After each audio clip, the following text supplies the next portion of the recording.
जी हाथ जोड़े दोरानो मेरी वंदना। जी हाथ जोड़े दोरानो मेरी वंदना। एक बार वंदना हजार बार वंदना। वंदना करोड़ बार वंदना। जी हाथ जोड़े दोरानो मेरी वंदना।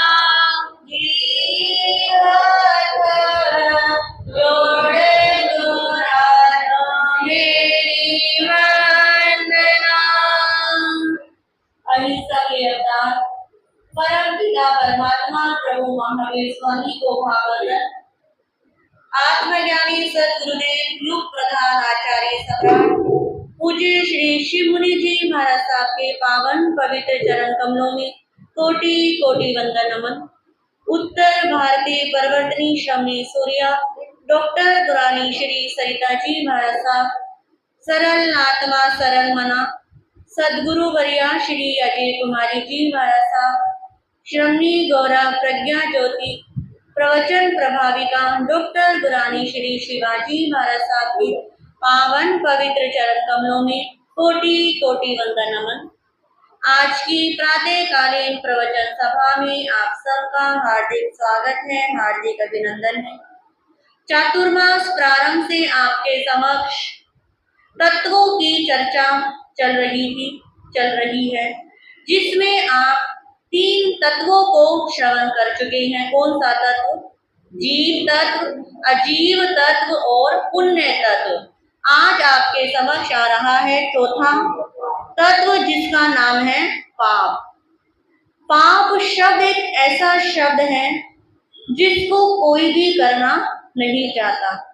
हर कोई इस पाप से दूर रहना चाहता है। पुण्य जहाँ शुभ की श्रेणी में आता था, पाप वहां पर अशुभ की श्रेणी में आता है। और ये पाप ऐसा है, ये तत्व ऐसा है कि व्यक्ति कभी भी नहीं चाहता कि मेरे जीवन में या मुझसे पाप हो जाए, परंतु चाहते ना चाहते हुए भी इस पाप का प्रवेश हमारे जीवन में हो ही जाता है। यदि शरीर खराब हो जाता है, शरीर में कोई बीमारी आ जाती है, तो हम क्या कहते हैं? मेरे ही पाप का उदय है, मेरे ही असाता वेदनीय कर्म का उदय है। यदि किसी की पैसों की कमी हो जाती है, तो वो भी क्या मानता है? पाप का उदय है। किसी के आपस में रिलेशन खराब हो जाते हैं, उसमें भी किसको दोषी मानते हैं? पाप को दोषी मानते हैं। आपकी प्रॉपर्टी ने आपको लॉस दे दिया, तो किसका उदय मानते हैं? पाप का उदय मानते हैं। आप बच्चे की जॉब में प्रमोशन नहीं हो रहा, तो भी किसका उदय मानते हैं? अभी पाप का उदय है। इतनी मेहनत कर रहा है, परंतु क्या नहीं मिल रहा? फल नहीं मिल रहा। तो प्रभु कहते हैं, तत्वार्थ सूत्र के अंदर आचार्य उमा स्वाति महाराज जी कहते हैं, अशुभ पापस्य, कि व्यक्ति के जो अशुभ कर्म होते हैं वो ही क्या होते हैं? पाप के रूप में होते हैं। और ये पाप व्यक्ति को दुर्गति की तरफ ले जाते हैं। ये पाप व्यक्ति के मोक्ष में जाने के लिए रुकावट बनते हैं। ये पाप व्यक्ति को दुख देते हैं, परेशानी देते हैं, परंतु फिर भी मनुष्य अपने जीवन के अंदर पुण्य कम करता है और पाप क्या करता है? ज्यादा करता है। 9 तत्वों के अंदर ये जो चौथा पाप तत्व है, मैंने आपको शुरू में बताया था कि कुछ पुण्य ग्रहण करने योग्य हैं, कुछ पुण्य जानने योग्य हैं और कुछ पुण्य त्यागने योग्य हैं, कुछ तत्व त्यागने योग्य हैं। तो ये जो चौथा पाप तत्व है, ये आता है ह्रिय यानी कि त्यागने की श्रेणी के अंदर, कि व्यक्ति को पाप से दूर रहना चाहिए, पाप नहीं करना चाहिए। कहते हैं एक बार एक बहुत बड़ा पुराना सेठ था, उसको बहुत बड़ा उसका व्यापार चलता था। उसके पास 66 करोड़ स्वर्ण मुद्राएं थी। तो उसने सोचा इतनी सारी स्वर्ण मुद्राओं का मैं क्या करूं। उसने 1/3 स्वर्ण मुद्रा, पहले जमाने में कोई बैंक नहीं होते थे, लोग जमीन के अंदर गड्ढा करके क्या कर देते थे, अपना धन दबा देते थे। तो सेठ ने अपने जो करोड़ स्वर्ण मुद्राएं थी, 1/3 स्वर्ण मुद्रा जमीन में दबा दी और 1/3 स्वर्ण मुद्रा अपने जहाजों के व्यापार में लगा दी और 1/3 स्वर्ण मुद्रा अपने व्यापार में लगा दी। अब कहते हैं एक दिन ऐसा होता है कि उसे सूचना मिलती है कि जो उसके जहाज थे वो सारे के सारे जहाज क्या हो गए, डूब गए। अब जब जहाज डूब गए, जहाजों में लॉस हो गया, तो उसने सोचा कोई बात नहीं, जो धन मैंने स्वर्ण मुद्राएं जमीन में दबा रखी थी उनको मैं क्या कर देता हूँ, निकाल लेता हूँ और फिर मैं उसको जहाजों के व्यापार में लगा दूंगा, तो मेरा लॉस क्या हो जाएगा, बराबर हो जाए। पर देखिए समय की बात, अब वो व्यक्ति वो से जैसे ही वो स्वर्ण मुद्रा निकालने के लिए जमीन को खोदता है, तो जमीन से वो स्वर्ण मुद्राएं भी क्या हो जाती है, गायब हो जाती है। अब वो बेचारा, उसके ऊपर क्या बीती होगी आप कल्पना कर सकते हो। अब उसकी हार्ट अटैक आने जैसी स्थिति हो गई। अब ना बेचारा इधर का रहा और ना उधर का रहा। अब सोचता है मैं क्या करूं, मैं कैसे करूंगा। अब इसी सोच के अंदर वो बिस्तर पर क्या हो गया, लेट गया। तो इस छोटा सा रूपक था कि ये पाप ऐसे ही उदय में आता है, एक उदय में आता है, उसके पीछे पीछे दूसरे पाप बिना बुलाए क्या हो जाते हैं, अपने आप आ जाते हैं। तो प्रभु कहते हैं कि व्यक्ति के जो ये पाप होते हैं, ये पाप दुख का क्या होते हैं, कारण होते हैं। इन पापों से व्यक्ति को कभी भी सुख नहीं मिल सकता है। ये पाप उस तरह होते हैं कि जैसे एक अग्नि है, अग्नि से व्यक्ति को पता है कि इसमें हाथ डालूंगा तो हाथ क्या होगा, जलेगा ही जलेगा, इसलिए अग्नि से क्या रहता है, बचकर रहता है। सामने शराब की बोतल है, जहर की बोतल है और वो देखता है कि यदि मैंने इसको पी लिया तो मैं क्या हो जाऊंगा, मर जाऊंगा। परंतु प्रभु कहते हैं कि उस आग पर तो क्या होता है, विश्वास होता है। उस जहर पर तो क्या है, विश्वास है कि आग में हाथ डाला तो हाथ जल जाएगा, जहर को पी लिया तो मैं क्या हो जाऊंगा, मर जाऊंगा। परंतु पाप करते समय उसे विश्वास नहीं रहता कि इसका फल क्या आएगा, बुरा आएगा। किसी को नीचा गिराते हुए, किसी को दुख देते हुए, किसी के साथ छल कपट करते हुए व्यक्ति के विवेक की बुद्धि क्या हो जाती है, खत्म हो जाती है।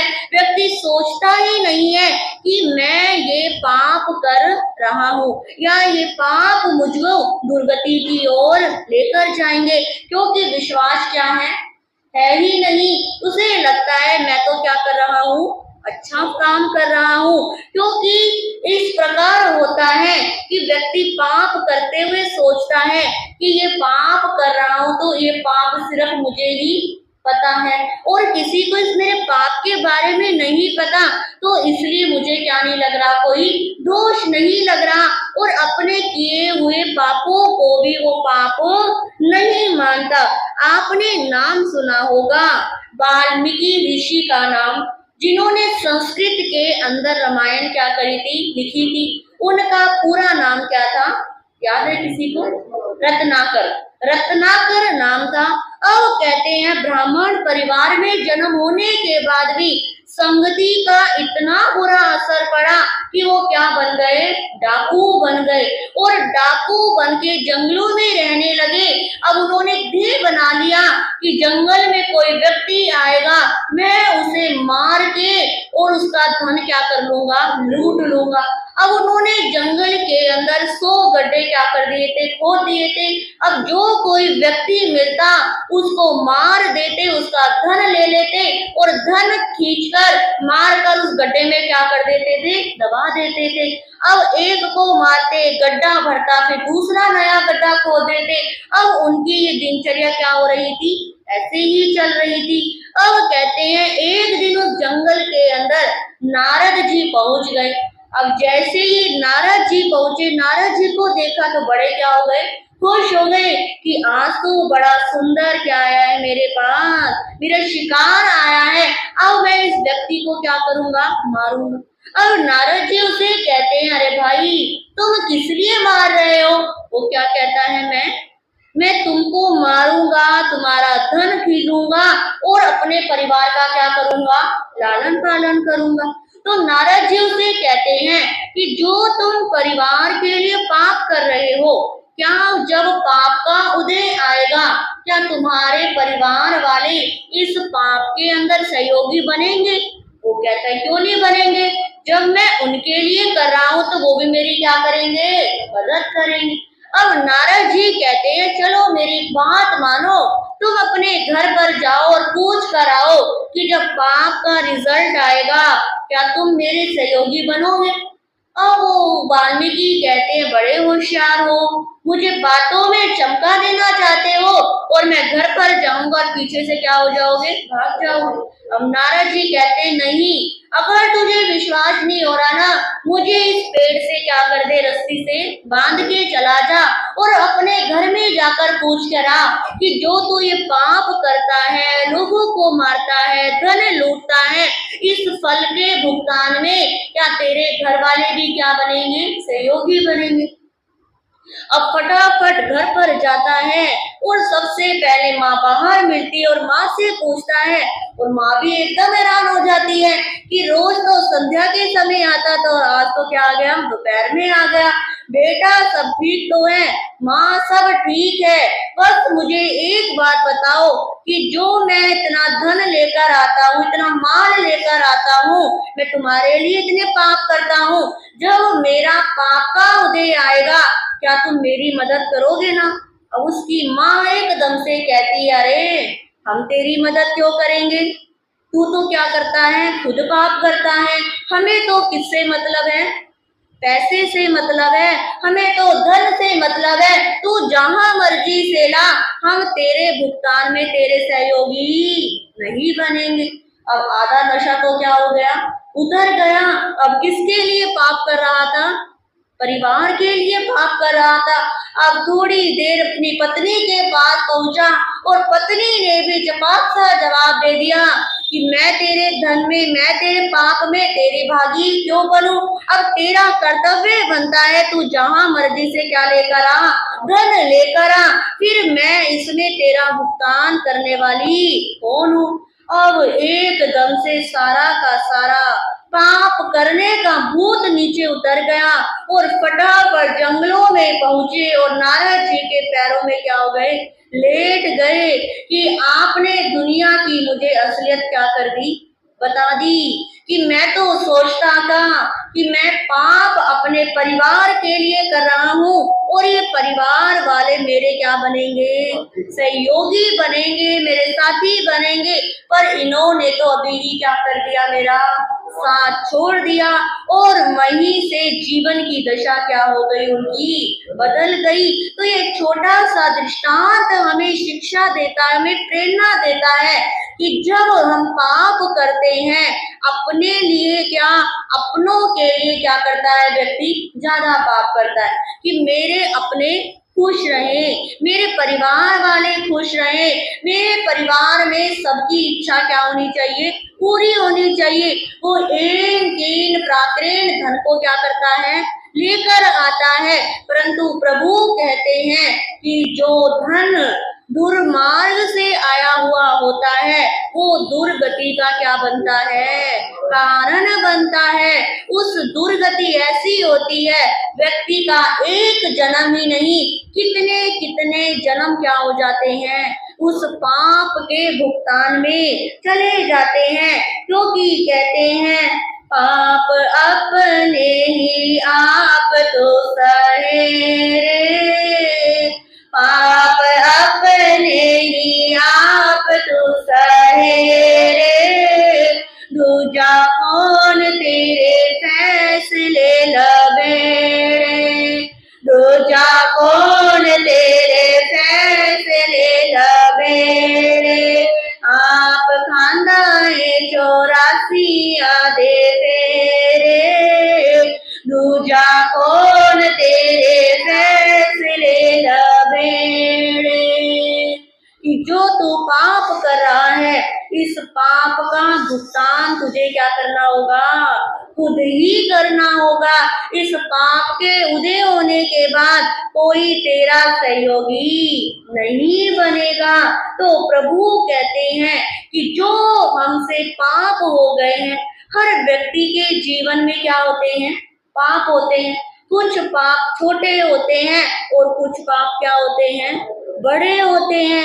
कुछ पाप हमें हमेशा हमारी स्मृति में रहते हैं और कुछ पाप कर कर हम क्या हो जाते हैं, भूल जाते हैं। जिसमें उन्होंने पाप के 5 क्या बताए हैं, प्रकार बताए हैं। सबसे पहला पाप होता है सहज साध्य पाप।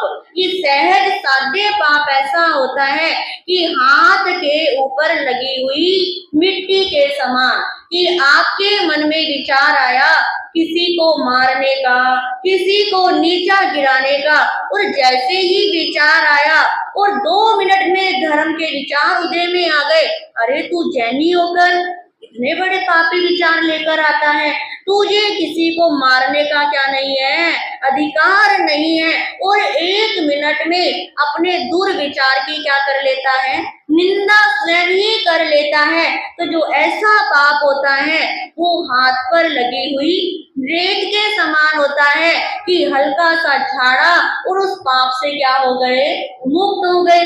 दूसरा होता है स्मृति साध्य पाप। ये पाप होता है हाथ पर लगी हुई गीली मिट्टी के समान, कि जैसे कि आपने कोई पाप तो कर लिया परंतु उस पाप को कर कर क्या हो गए, भूल गए।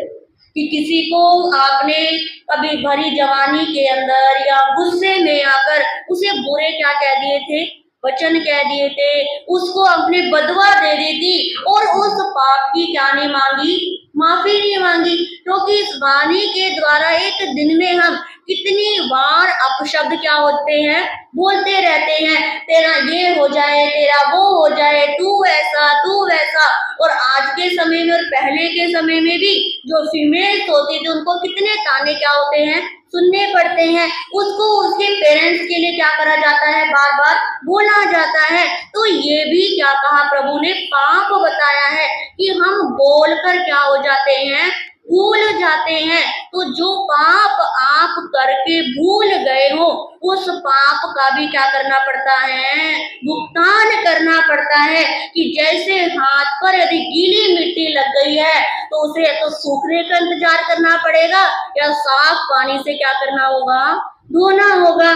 तीसरा होता है अल्प कष्ट साध्य पाप। ये पाप होते हैं कि शरीर पर लगे कीचड़ के समान, कि आपने किसी के ऊपर क्या लगा दिया, कलंक लगा दिया, कि तूने मेरी ये चीज क्या होगी, चुराई होगी, तूने ही ऐसा किया होगा, तूने उसके कान भरे होंगे, तूने उसको सिखाया होगा। तो अपने ही मन से हमने किसी सामने के वाले के प्रति मन से क्या लगा दिया, कलंक लगा दिया। तो जो ऐसा पाप होता है ये शरीर पर लगे हुए कीचड़ के समान होता है, कि वो कीचड़ यदि लग जाता है तो उसको उतारने के लिए क्या करनी पड़ती है, मेहनत करनी पड़ती है। वो मेहनत करनी पड़ेगी तप के साबुन के द्वारा। कि कुछ पाप ऐसे होते हैं कि हम तप करके उन पापों से क्या हो जाते हैं, मुक्त हो जाते हैं। फिर चौथा पाप होता है तीव्र कष्ट साध्य पाप। इस पापों के अंदर जैसे कि तेल में कोई कपड़ा क्या हो गया है, भीग गया है, अब उसको हटाने के लिए क्या करनी होगी, मेहनत करनी होगी, गर्म पानी चाहिए होगा, साबुन चाहिए होगा, सर्फ चाहिए होगा, रगड़ोगे तब जाकर वो तेल वाला कपड़ा क्या होता है, साफ होता है। उसी प्रकार प्रभु कहते हैं कि जीवन के अंदर कुछ पाप ऐसे हो जाते हैं कि जिसका फल क्या करना पड़ता है, भोगना ही भोगना पड़ता है। जैसे कि यदि आपसे किसी से पचेंद्रिय जीव का क्या हो गया, वध हो गया, आपको पाप लग गया, तो उसका भुगतान भी क्या करना होगा, करना ही करना होगा, क्योंकि आपने जाने अनजाने में पचेंद्रिय वध का क्या कर दिया है, पाप अपने सिर के ऊपर ले लिया है। इसके बाद पांचवा पाप होता है असाध्य पाप। ये पाप ऐसा होता है यदि आपने ये पाप कर लिया तो फल उसका भोगना पड़ेगा। जन्म से लेकर मृत्यु तक उसका भुगतान करना ही करना पड़ेगा। जैसे कि अंतगढ़ सूत्र के अंदर आता है, गज सुकुमार और सौमिल ब्राह्मण, ये क्या था उनका, पिछले जन्म का किया हुआ कर्म था कि जिसका भुगतान जब तक नहीं हुआ तब तक कर्म क्या नहीं हुए, निर्झरित नहीं हुए, तब तक इस आत्मा का क्या नहीं हुआ, कल्याण नहीं हुआ। तो प्रभु कहते हैं कि हर व्यक्ति के जीवन में क्या होते हैं, पाप होते हैं। अब कुछ पाप ऐसे होते हैं जो पाप हमें पता होते हैं, कुछ पाप हम भूल जाते हैं, और कुछ पाप हमेशा हमारी स्मृति में रहते हैं, और कुछ पाप ऐसे होते हैं जिसके बारे में हम किसी को कह भी नहीं सकते कि ये हमसे क्या हो गया था, पाप हो गया था। तो उसके लिए प्रभु श्री कहते हैं यदि कुछ पाप आपसे ऐसे हो गए हैं जो आप किसी से नहीं कह पा रहे हो, तो आप किसी अपने सुयोग्य गुरु के सामने उस पाप को क्या कर सकते हो, रख सकते हो कि मुझसे ये पाप हो गया था और इस पाप का मुझे क्या दे दो, प्रायश्चित दे दो। फिर दूसरा कहते हैं आप खुले आकाश में चले जाओ जहां आपकी बात को सुनने वाला ना हो, तो उस समय आप यूनिवर्स से अपना पाप क्या कर सकते हो, कह सकते हो कि मुझसे ये पाप हो गया था, मैंने अनजाने में कर लिया था, और इस पाप की मैं क्या मांगता हूँ, माफी मांगता हूँ। तीसरा हम पाप का जो भुगतान कर सकते हैं, अपने पाप को हम लिख सकते हैं। हम जो भी आपसे पाप हुआ है उस पाप को अपने कॉपी पेन लिया और क्या कर दिया, लिखना शुरू कर दिया, और लिखने के बाद उस कागज के इतने बारीक बारीक क्या करो, टुकड़े करो कि जिसको वापिस से कोई क्या ना कर सके, पढ़ ना सके। और इतना बारीक बारीक टुकड़ा करने के बाद किसी गमले में क्या कर दो, कागज को आप टुकड़ों को दबा दो। तो ऐसा करने से आपके ऊपर जो पाप लगा हुआ है उन पाप से आप क्या हो जाओगे, मुक्त हो जाओगे। तो इस प्रकार आज आपने पाप की थोड़ी सी क्या सुनी, भूमिका सुनी। कल आपको मैं बताने का प्रयास करूंगी कि जीवन के अंदर कुछ पाप ऐसे होते हैं जिनको आप पाप ही नहीं मानते, अनजाने में किए गए पाप को आप क्या नहीं मानते, पाप नहीं मानते, छोटे छोटे पापों को आप क्या नहीं मानते, पाप नहीं मानते, परंतु वो कैसे क्या होते हैं, पाप होते हैं, और वो पाप जीवन भर हमारे साथ लगे रहते हैं। आप आओगे और आपको सुनने से पता लगेगा पापों की। वैसे तो पाप कितने हैं, 18 है, परंतु 18 पाप से पहले पाप की भूमिका क्या है, अनिवार्य है। मोटे मोटे पाप तो हम क्या करते हैं, सभी जानते हैं, पूरी जिंदगी हो गई सुनते सुनते, पढ़ते पढ़ते, परंतु जो बारीक बारीक छोटी छोटी चीजें होती हैं उसको हम क्या कर देते हैं, नजरअंदाज कर देते हैं। तो इस प्रकार कल आपके समक्ष पाप को लेकर जो विभिन्न प्रकार की भ्रांतियां हैं, जो हमारे मन की बातें हैं, वो सब आपके सामने रखने का प्रयास करूंगी। इन्हीं शब्दों के साथ आज के विषय को मैं यहीं पर विराम देती हूँ। जैसा कि आप सब जानते ही हैं कि परसों से हमारे महापर्व पर्युषण क्या हो गए हैं, आ ही गए हैं, और बिल्कुल एक दिन बाद पर्युषण पर्व प्रारंभ है। तो पर्युषण पर्व की तैयारी के रूप में क्या क्या तैयारी आपने शुरू कर दी? हाँ जी, अखंड जाप हमारे प्रधान जी ने शुरू करी है, अखंड जाप। उस अखंड जाप का मतलब सब जानते ही हैं कि 24 घंटे का क्या होता है, जाप होता है। देखो बहुत लोगों के मन में होता है कि हाय कैसे होगा, कैसे नहीं होगा। देखो धर्म करने के लिए, जप करने के लिए, कुछ अच्छा काम करने के लिए कुछ ना कुछ जोर तो लगता ही है। अब पूरा जो पहले का समय था कि पूरे चातुर्मास 24-24 घंटे के क्या होते थे, आप में से बहुतों ने किए होंगे, करवाए होंगे, है ना। पूरे चातुर्मास 24 घंटे के, फिर समय बदला 12 घंटे के आ गया, और कोविड ने उस 12 घंटे को भी क्या कर दिया, डेली के रूप में कम करके हफ्ते में 1-2 दिन का क्या कर दिया, जाप कर दिया। और कई कई तो 12 घंटे भी ठहे कैसे होगा, हफ्ते में 1, सप्ताह में 1 दिन क्या कर लेते हैं, जाप कर लेते हैं। परंतु ये 8 दिन हमारी कर्म निर्जरा के होते हैं। देखो जितना समय धर्म ध्यान में जाएगा उतना ही क्या है, अच्छा है। जितना समय आप खाली बैठे रहोगे उतना ध्यान कहाँ जाएगा, दूसरी तरफ जाएगा। आप खाली बैठे बैठे क्या चलाओगे, मोबाइल। क्योंकि इन 8 दिनों में कोई घूमना फिरना तो नहीं, कोई सहेलियों के साथ जाना आना नहीं, कोई विदेश में नहीं जाना। तो इन 8 दिन कहाँ रहना है, घर पर ही रहना है। और ये 8 दिन हमारी आत्मा के साथ रहने के दिन होते हैं कि हमारे को अपना क्या देना है, परिचय देना है। तो इन 8 दिनों को सबसे पहले जो 24 घंटे का यानी कि 20 तारीख को सुबह 6 बजे क्या करेगा, जाप बिठाया जाएगा। उस जाप बिठाने के लिए हम हर साल हमारे गुन्नी जी महाराज भी कम से कम 11 जोड़ों के साथ क्या करा जाता है, जाप बिठाया जाता है।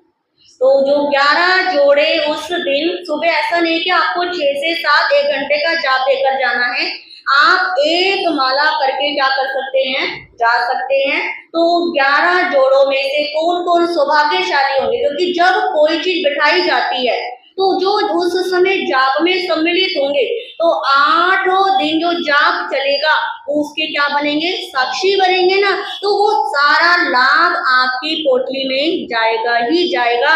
तो अपने आप को भी तैयार कर लो और अपने अपने आप भी अपने पार्टनर्स को और आप भी अपने पार्टनर्स को। कल मुझे वो 11 नाम, ज्यादा हो तो बहुत अच्छी बात है, परंतु कम से कम 11 जोड़े तो परसों सुबह हमें 6 बजे चाहिए ही चाहिए। तो सबसे, हाँ जी हाँ जी, चलो अभी प्रवचन में अपने बात कर लेंगे ना, फिर हम चलेंगे नहीं चलेंगे, इसलिए दिन दे दिया। हाँ जी ठीक है। तो उसके 11 नाम तो कोई मुश्किल नहीं है, हो जाएंगे। अब दूसरा जाप होगा दिन में हमारी बहनों का और रात को भाइयों के। 2 ऑप्शन है उसके अंदर। यार ऐसा लगता है कि भाइयों को मुश्किल लग रहा है कि हम कैसे करेंगे, हो नहीं पाएगा, तो ऐसा भी कर सकते हैं कि एक दिन भाई संभाल ले और एक दिन बहनें संभाल ले। बोलो रात के में क्या होगा, ऐसा पॉसिबल? तो कौन संभालेंगी, रात का बहनें संभालेंगी क्या भाई संभाले? बोलो भाई कह रहे, बहनें बहनें इशारे कर रही है भाइयों की तरफ।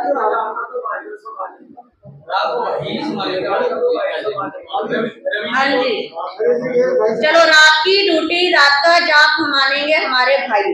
तो उस भाइयों के अंदर जो बाहर की सोसाइटी के अंदर है वो रात के 12 बजे से पहले दिल्ली जैसी सिटी में कोई नहीं सोता, ठीक है ना।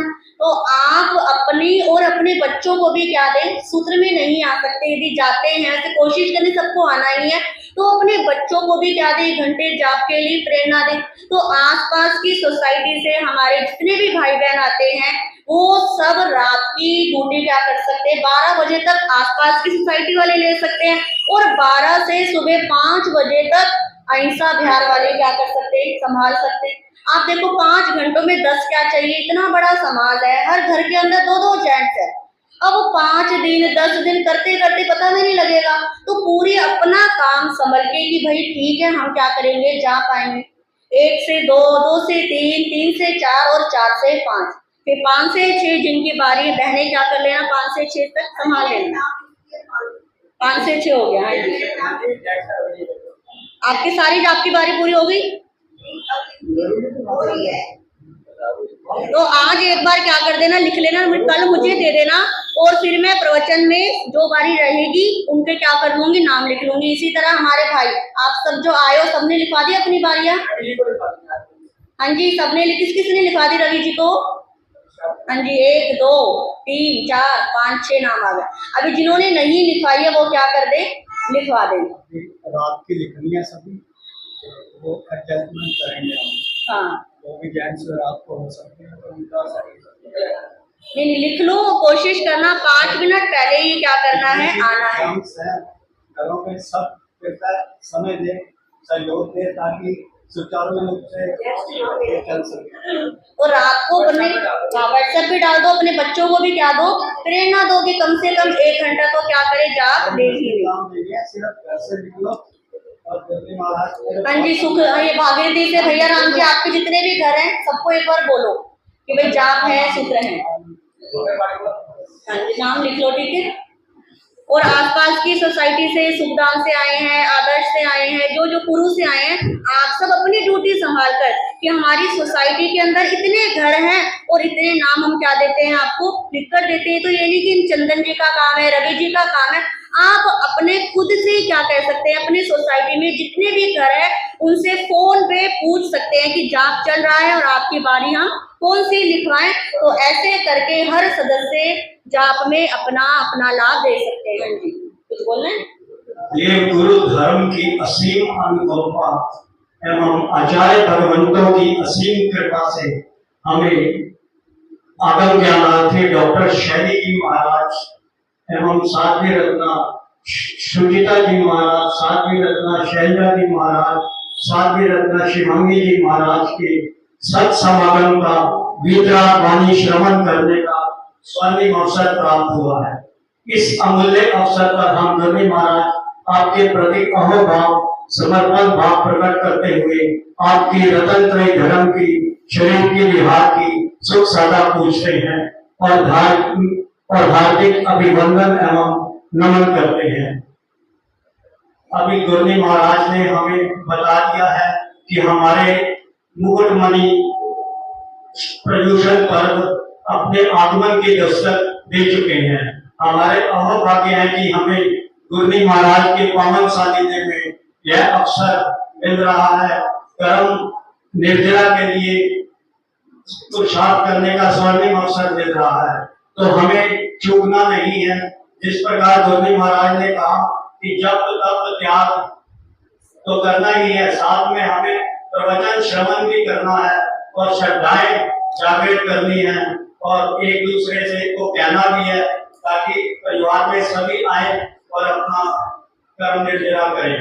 ये सुंदर अवसर मिल रहा है, तो आप सभी मेरे को नाम लिखवाएं। जहाँ किसी ने नहीं है मेरे को नाम खड़े हो जाओ, उधर खड़े हो जाओ। हाँ, मैं खड़ा होऊंगा और नाम लिखवा कर फिर जाए।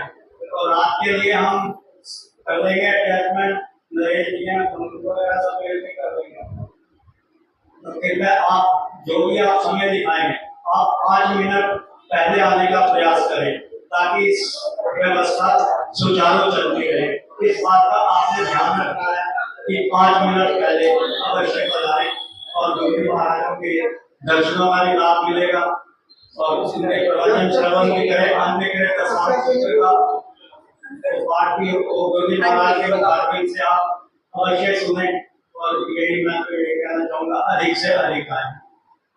सूत्र स्वाध्याय समय यही रहेगा, 8:15 बज जाएंगे, ठीक है ना। तो अभी 9:30 होते थे तो 15 मिनट थोड़ा सा फालतू, 9:45 बज जाएंगे।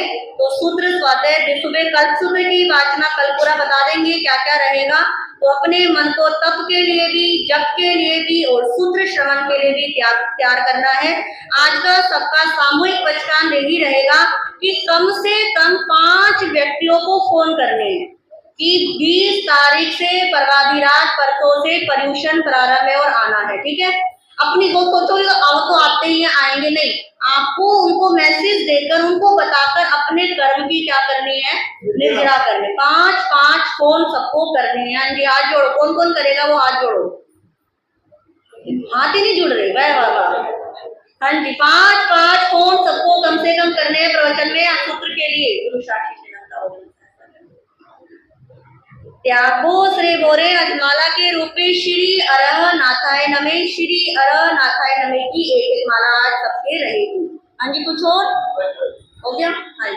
बोलिए भगवान महावीर स्वामी की जय। हाँ जी। अहो गुरु जी महाराज, हम आपके ज्ञान दर्शन चारित्र तप संयम यात्रा एवं शरीर की हार्दिक सब सादा पूछते हैं और मान मोड़कर मस्तक झुकाकर तीर्थों के पाठ से 3 बार वंदन नमन करते हैं।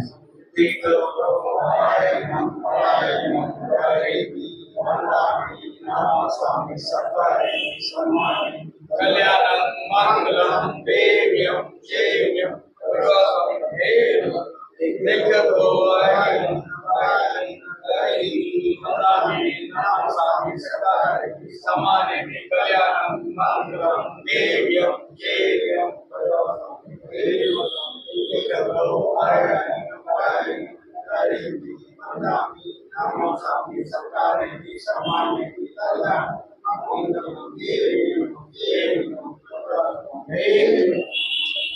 नमो अरियंतानम, नमो सिद्धानम, नमो आयरियानम, नमो वचायनम, नमो लोरे सब साहुनम, ऐसो पंच नमोकारो सब पापनाशनो मंगलानंचे सबे सिंह पड़मम हवई मंगलम श्री चट्टारी मंगलम अरिहंता मंगलम सिद्धा मंगलम साहू मंगलम केवली प्रणतो धम्मो मंगलम।